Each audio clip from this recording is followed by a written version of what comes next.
Bismillahirrahmanirrahim. Assalamualaikum. Welcome to everyone in Shark Group Educational Channel. In this video, I explain the basic terms related to chemistry and chapter number 1 introduction to fundamental concept of chemistry. इस video के अंदर मैं आपको chapter introduction to fundamental concept of chemistry की basic terminologies और basic terms explain करूंगी। तो देखते हैं, हमारे पास पहली टर्म है स्टैच्योमेट्री और देखेंगे इसकी डेफिनेशन कि डेफिनेशन में हमें क्या बताया जा रहा है। तो पहले हम इसकी डेफिनेशन रीड करेंगे और फिर मैं आपको उसकी एक्सप्लेनेशन दूंगी। तो स्टैच्योमेट्री की डेफिनेशन है, stoichiometry is study of quantitative relationship present among the reactants and product of reactions given by chemical equation। Stoichiometry basically एक ऐसा रिलेशनशिप है जो हमें जो रिएक्टेंट और प्रोडक्ट के दरमियान होता है, और ये रिलेशन हमें बताता है कि रिएक्टेंट और प्रोडक्ट के दरमियान कितनी क्वांटिटी का रिलेशन है। यानी रिएक्टेंट साइड पर हमारे पास जो केमिकल कंपाउंड यूज हुआ है और प्रोडक्ट साइड पे जो केमिकल कंपाउंड कन्वर्ट हुआ है, उन दोनों के दरमियान में मोल रेशो या उन दोनों के दरमियान में क्वांटिटिव रेशो क्या है। ये एक ऐसा केमिकल रिएक्शन होता है जो हमें प्रोडक्ट और रिएक्टेंट के क्वांटिटिव रिलेशन के बारे में समझाता है, और ये हमें एक बैलेंस केमिकल इक्वेशन के जरिए से पता लगता है। तो बेसिकली अगर हम ये मालूम करना चाहते हैं कि कोई भी हमारे पास हम केमिकल रिएक्शन करा रहे हैं तो कितना reactant, how much reactant convert into product, तो ये रिलेशनशिप क्या कहलाता है, हमारे पास स्टेचोमेट्री कहलाता है। स्टूडेंट्स, आई होप कि आपको स्टेचोमेट्री अच्छे से क्लियर हो गई होगी कि स्टेचोमेट्री बेसिकली क्या है। तो इसके लिए मैं आपसे पूछूंगी एक एमसीक्यूज यानी मल्टीपल चॉइस क्वेश्चन, और अगर आपको ये टर्म अच्छे से समझ आ गई होगी तो आप मुझे इसका क्विक रिप्लाई करेंगे। तो ब्लैंक आपके सामने है, stoichiometry is the study of dash relationship present among the reactant and product of reaction given by balanced chemical equation। Option इसके लिए दिए जा रहे हैं, quantitative, qualitative, measurement, none of them. आपने बताना है कि स्टेचोमेट्री जो है वो रिएक्टेंट और प्रोडक्ट के दरमियान किस तरह का रिलेशनशिप है। बिल्कुल सही, आपने मेरे बोलने से पहले ही बता दिया, बिल्कुल राइट के ये क्वांटिटिव रिलेशनशिप होता है। स्टेचोमेट्री रिएक्टेंट और प्रोडक्ट के दरमियान किसी भी बैलेंस केमिकल इक्वेशन का या किसी भी बैलेंस केमिकल का। Good, very good. Next term देखते हैं स्टूडेंट्स जी। नेक्स्ट टर्म है मोलर वॉल्यूम। इसकी भी देखेंगे डेफिनेशन, क्योंकि बेसिक टर्म है तो डेफिनेशन लाजमी है। If 1 mole of a gas contain the volume is at STP is called molar volume। आपको बताया जा रहा है कि किसी भी गैस का 1 मोल का मतलब है कि उस गैस के मास को हमने ग्राम में एक्सप्रेस किया हुआ है, और अगर उस गैस का जो मास है वो कितना है, 1 मोल है। अगर आपके पास कोई भी गैस हो, चाहे वो कंपाउंड गैस हो, चाहे वो एटॉमिक गैस हो आपके पास, या मॉलिक्यूल गैस हो, जैसे कि हाइड्रोजन मॉलिक्यूल गैस है, कार्बन डाई कंपाउंड गैस है, कोई भी गैस हो आपके पास और आपके पास उसका मास 1 मोल हो, यानी वो गैस कितना हो, उस गैस की जो है वो क्वांटिटी कितनी हो स्टूडेंट्स, 1 मोल हो, तो 1 मोल गैस का जो वॉल्यूम होगा एट एसटीपी। अब ये एसटीपी क्या है, एसटीपी का मतलब है स्टैंडर्ड टेम्परेचर प्रेशर। एसटीपी का मतलब होता है स्टैंडर्ड टेम्परेचर प्रेशर। किसी भी गैस का वॉल्यूम, 1 मोल गैस का वॉल्यूम, चाहे वो गैस कोई भी हो, उसका एसटीपी पे जो वॉल्यूम होगा वो क्या कहलाएगा, मोलर वॉल्यूम कहलाएगा। यानी आपके पास कोई भी गैस है और उस गैस का आप जो है वॉल्यूम ले रहे हैं स्टैंडर्ड टेम्परेचर प्रेशर पे, तो वो वॉल्यूम क्या कहलाएगा, मोलर वॉल्यूम कहलाएगा, बशर्ते कि गैस आपके पास 1 मोल ही हो। गैस की क्वांटिटी आपके पास कितनी हो, 1 मोल हो। तो हमारे पास वो कितनी होती है 22.41 डेसीमीटर क्यूब। जैसा कि आप जानते हैं centimetre cube, decimetre cube, metre cube, ये सब वॉल्यूम के यूनिट्स होते हैं। तो अगर किसी भी गैस का 1 मोल है और उसका जो वॉल्यूम है एसटीपी पे वो कितना होगा 22.41 डेसीमीटर क्यूब होगा। ये एक फिक्स वैल्यू है। जैसे इससे पहले मैंने आपको एवोगाड्रो के बारे में समझाया था कि एवोगाड्रो भी क्या थी, हमारे पास एक फिक्स वैल्यू थी 6.02। ठीक है कि अगर तो इसी तरह से हमारे पास अगर किसी भी गैस का हमारे पास 1 मोल होगा तो उसका वॉल्यूम जो होगा एसटीपी पे वो कितना होगा 22.41 होगा। और ये वॉल्यूम क्या कहलाएगा, मोलर वॉल्यूम कहलाएगा। मेरे ख्याल से मैंने बहुत अच्छा आपको जो है इसके ऊपर बोल दिया और अच्छे से आपको क्लियर हो गई होगी ये टर्म। नेक्स्ट इसके देखते हैं इसका फॉर्मूला जो है हमारे पास कि अगर हम किसी भी गैस का मोलर वॉल्यूम निकालना चाह रहे हैं तो हमारे पास कौन सा फॉर्मूला होगा जिसके जरिए से हम जो है वो मोलर वॉल्यूम निकाल सकें। तो volume of a gas at STP यानी स्टैंडर्ड टेम्परेचर प्रेशर पे अगर आप वॉल्यूम निकालना चाह रहे हैं गैस का तो number of moles n means number of moles multiply by molar volume. Molar volume क्या है 22.41, ये फिक्स वैल्यू है मोलर वॉल्यूम की, और एन का मतलब होगा नंबर ऑफ मोल। अगर आप इन दोनों को आपस में मल्टीप्लाई करेंगे तो आपके पास क्या आएगा, वॉल्यूम ऑफ गैस आएगा एसटीपी पे। हम एक्सप्लेन करने के बाद मैं आपको दूंगी इसकी कुछ एग्जांपल्स। देखिए जैसे एग्जांपल ए में देखें volume of 1 mole of O2। O2 means oxygen gas. अगर आपके पास ऑक्सीजन 1 मोल है तो उसका वॉल्यूम जो है मोलर वॉल्यूम एसटीपी पे कितना होगा 22.41 होगा। बी एग्जाम्पल देखें volume of 1 mole of hydrogen. अब हाइड्रोजन और ऑक्सीजन दोनों अलग अलग गैसेस हैं। ठीक है, आपने देखा कि ऑक्सीजन जो है वो कितना है 1 मोल 22.41 है। इसी तरह से हाइड्रोजन भी जो है उसका वॉल्यूम कितना है 1 मोल है। तो एसटीपी पे मोलर वॉल्यूम कितना होगा 22.41 होगा। स्टूडेंट्स आपने ये देखा कि आपको मैंने एग्जाम्पल्स में दो डिफरेंट गैसेस दिखाई, एक इलेक्ट्रोपॉजिटिव और एक इलेक्ट्रोनेगेटिव ले, और दोनों गैसेस की जो थी वो क्वांटिटी सेम थी 1 मोल 1 मोल। तो इनका मोलर वॉल्यूम जो है वो कितना है एसटीपी पे 22.41 है। एग्जाम्पल्स के साथ साथ मुझे उम्मीद है कि आपको ये टर्म अच्छे से क्लियर हो गई होगी कि what is meaning bye molar volume. अब सेल्फ जजमेंट के लिए मैंने एक एमसीक्यू मल्टीपल चॉइस आपके लिए तैयार किया है ताकि साथ साथ जो है वो आपकी खुद सेल्फ एवल्यूशन भी हो जाए कि हमें कितना हम ग्रिप कर रहे हैं। तो एमसीक्यू देखते हैं। The volume of dash mole of a gas at STP is 22.41 decimetre cube. आपसे पूछा जा रहा है कि किसी भी गैस के कितने मोल होंगे जिसका मोलर वॉल्यूम जो है वो 22.41 होगा। तो ऑप्शंस आपके पास हैं। ऑप्शन ए है 1, ऑप्शन बी है आपके पास 5, ऑप्शन सी है 2 और ऑप्शन डी है 3। अब आपने मुझे बताना है कि कितने मोल होंगे। चिल, बिल्कुल बिल्कुल बिल्कुल राइट। मेरी बात कंप्लीट होने से पहले इन्होंने बताया कि 1 मोल। बिल्कुल राइट स्टूडेंट्स, बिल्कुल शाबाश कि आपने बहुत अच्छा सा ग्रिप किया कि the volume of 1 mole of a gas at STP is 22.41 decimetre cube. ये आपका मोलर वॉल्यूम कहलाएगा। इस टर्म के साथ नेक्स्ट टर्म देखते हैं एक्यूरेसी। एक्यूरेसी की देखेंगे सबसे पहले डेफिनेशन। और डेफिनेशन है जैसा कि आपको स्क्रीन पे नजर आ रही है, accuracy is a term used to express the closeness of a measured value to the actual value of a physical quantity is known as accuracy। Basically accuracy क्या है, ये आपको मैं एक बात समझाती चलूं। ये हमारी मेजरमेंट से ताल्लुक रखती है ये टर्म कि हम जितनी भी, आपको मालूम है कि जितनी भी फिजिकल क्वांटिटीज हैं वो मेजर की जा सकती हैं।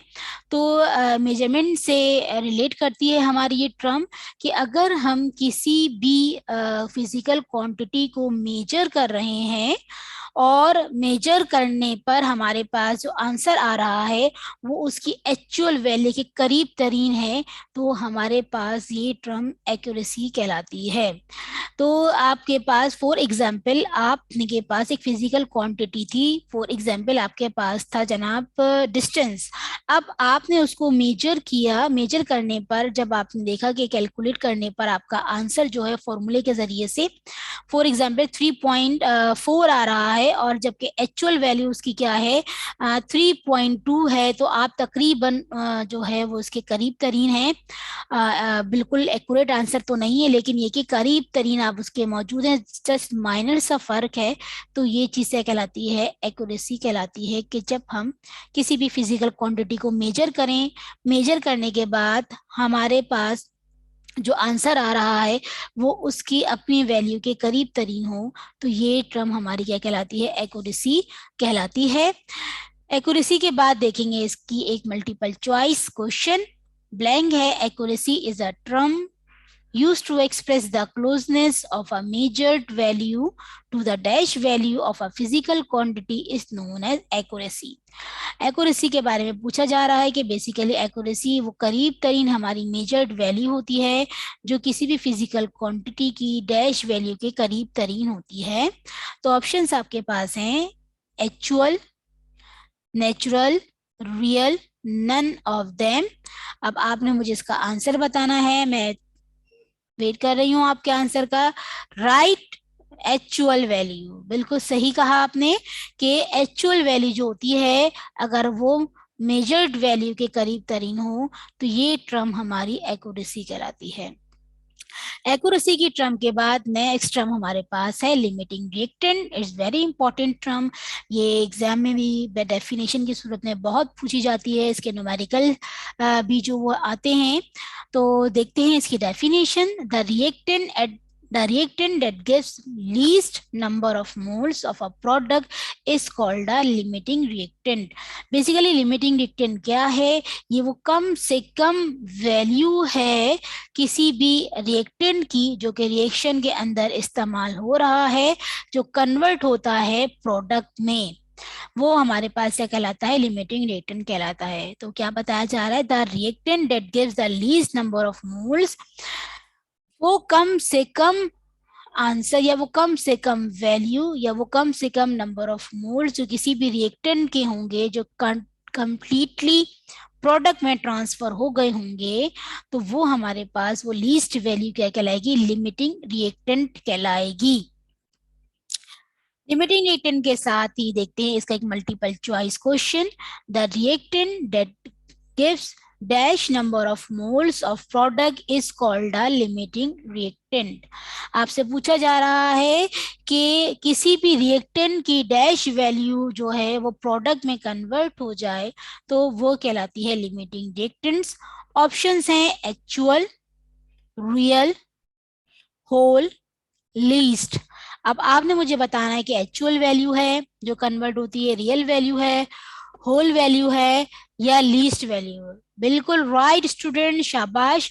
लीस्ट वैल्यू होती है जो किसी भी रिएक्टेंट की प्रोडक्ट के 1 मोल में कन्वर्ट होती है, वो हमारे पास क्या कहलाता है, लिमिटिंग रिएक्टेंट कहलाता है।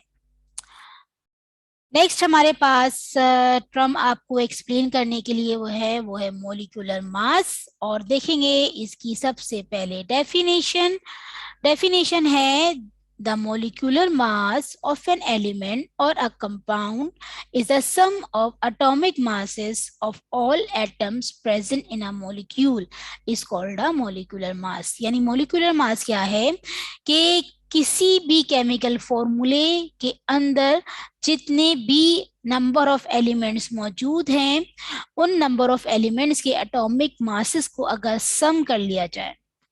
फॉर एग्जाम्पल, अगर आपके पास एक वाटर है, वाटर का एक मॉलिक्यूल आपके पास मौजूद है। अब आपको पता है कि वाटर जो है उसका मॉलिक्यूलर फॉर्मूला H2O होता है।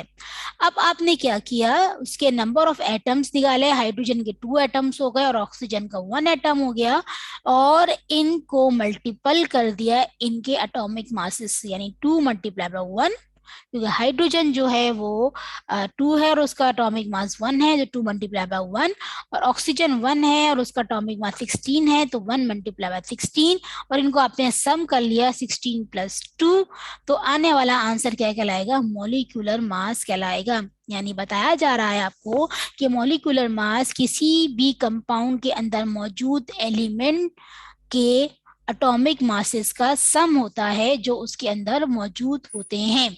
तो ये थी हमारे पास मॉलिक्यूलर मास की डेफिनेशन, और साथ ही मेरे पास आपके लिए है एक मल्टीपल चॉइस क्वेश्चन। तो देखते हैं। The molecular mass of an element or a compound is the sum of dash of all atoms present in a molecule। आपसे पूछा जा रहा है कि मोलिकुलर मास किसी भी कंपाउंड का या किसी भी मोलिक्यूल का क्या होता है, किसके सम के बराबर होता है। तो ऑप्शंस आपके पास हैं: atomic number, atomic radius, atomic masses, या नन ऑफ देम। अब आपने मुझे जवाब बताना है कि वो एटॉमिक नंबर के सम के बराबर है, एटॉमिक रेडियस के सम के बराबर है। जी हाँ, बिल्कुल, ये आंसर भी मेरे पास आ गया है, एटॉमिक मासेस के सम के बराबर है। बिल्कुल राइट, आपने सही बताया कि इसका राइट आंसर है एटॉमिक मासेस। नेक्स्ट टर्म जो मैं आपको एक्सप्लेन करूंगी वो है एरर, और देखेंगे इसकी सबसे पहले डेफिनेशन हर टर्म की तरह, और डेफिनेशन है the difference between measured and actual value is called error. ये तो बहुत ही आसान सी टर्म हो गई। यानी मेजर वैल्यू, अगर आप किसी भी क्वांटिटी को मेजर कर रहे हैं और उस मेजर्ड वैल्यू और उसकी अपनी एक्चुअल वैल्यू में जो डिफरेंस आ रहा है, फॉर एग्जाम्पल एक मिसाल लेती हूँ मैं आपको कि आपने जो है आपको NaCl यानी कॉमन सॉल्ट का मॉलिक्यूलर मास निकालने के लिए दिया गया, और साथ के साथ आपकी टीचर ने गाइड भी कर दिया कि बेटा इसका मॉलिक्यूलर मास जो आएगा वो 58.5 आएगा। अब आपने कैलकुलेशन की, लेकिन आपका आंसर क्या आ रहा है? वो 58.6 आ रहा है। तो अब देखा जाए तो आप देखें कि आपका गिवन आंसर जो टीचर ने आपको गाइड किया था वो था 58.5, और आपका आंसर आ रहा है 58.7 या 6, जो भी आ रहा है। तो आप देख रहे हैं कि डिफरेंस आ रहा है कि आपका आंसर कुछ है और एक्चुअल आंसर कुछ है। तो ये चीज से कहलाती है एरर, कहलाता है कि हमारी कि ड्यूरिंग द एक्सपेरिमेंट हम किसी भी चीज को मेजर कर रहे हो तो उसकी मेजर वैल्यू और एक्चुअल वैल्यू में कोई भी फर्क अगर आएगा तो वो क्या कहलाएगा? एरर कहलाएगा। एरर के साथ देखेंगे एक मल्टीपल चॉइस क्वेश्चन, और आपको स्क्रीन पे नजर आ रहा है the difference between measured and actual value is called dash. बच्चों, आपने ये बताना है कि एक्चुअल वैल्यू और डिफरेंस वैल्यू के दरमियान डिफरेंस जो होता है वो क्या कहलाता है? ऑप्शन है, ऑप्शन ए है डेविएशन, ऑप्शन बी है एक्यूरेसी, ऑप्शन सी है एरर, और ऑप्शन डी है ऑल ऑफ देम। अब आपने मुझे इसका राइट आंसर बताना है। बिल्कुल सही, गुड, शाबाश। वो कहलाएगा एरर, क्योंकि ये टर्म बहुत आसान थी और देखें आपको मिनटों में याद भी हो गई होगी कि मैंने खुद इतनी बार डेफिनेशन पढ़ी, आपने उतनी बार सुनी, और थी भी बहुत आसान सी, आपको याद हो गई होगी। तो ये चीज क्या कहलाती है? एरर कहलाती है। नेक्स्ट जो मेरे पास टर्म है एक्सप्लेन करने के लिए वो है molar volume of a gas. इसकी सबसे पहले देखेंगे definition the volume occupy by 1 mole of any gas at STP, और STP means standard temperature and pressure, is known as molar volume of a gas. किसी भी गैस के volume को अगर हम स्टैंडर्ड टेम्परेचर प्रेशर पर मेजर करें तो वो वॉल्यूम गैस का क्या कहलाता है? हमारे पास molar volume of a gas कहलाता है। पहले भी ये चीज हम थोड़ी सी क्लियर कर चुके हैं मोलर वॉल्यूम के हवाले से, तो ये और यहाँ पे आपको एक्सप्लेन कर दी। देखते हैं मल्टीपल चॉइस क्वेश्चन जो कि स्क्रीन पे लिखा हुआ नजर आ रहा है आपको। The volume of 1 mole of a gas at STP is. अब आपने बताना है कि किसी भी गैस का जो वॉल्यूम है STP पे, गैस आपके पास 1 मोल ही है, तो 1 मोल गैस का वॉल्यूम जो है वो STP पे कितना होगा? ऑप्शंस हैं 22.4 centimetre cube, 22.4 metre cube, 22.4 decimetre cube, और 22.4 डेसीमीटर इनवर्स क्यूब। अब आपने बताना है कि इसका राइट आंसर क्या होगा। जी बिल्कुल सही, इसका राइट आंसर है 22.4 डेसीमीटर क्यूब। मोलर वॉल्यूम के बाद हमारे पास एक और टर्म है आपको एक्सप्लेन करने के लिए, वो है फिजिकल चेंज। तो देखते हैं definition. A temperature change in which the composition of a substance is not change. Physical change क्या है कि किसी भी खास टेम्परेचर पर अगर कोई भी सब्सटेंस अपनी पोजीशन नहीं, कॉम्पोजिशन को, अपने स्ट्रक्चर को चेंज नहीं कर रहा, तो ऐसा चेंज क्या कहलाता है, फिजिकल चेंज कहलाता है। यानी आप टेम्परेचर दे रहे हैं, लेकिन टेम्परेचर देने के बावजूद भी आपके पास जो सब्सटेंस है वो अपनी कॉम्पोजिशन को चेंज नहीं कर रहा, तो ऐसा चेंज फिजिकल चेंज कहलाता है।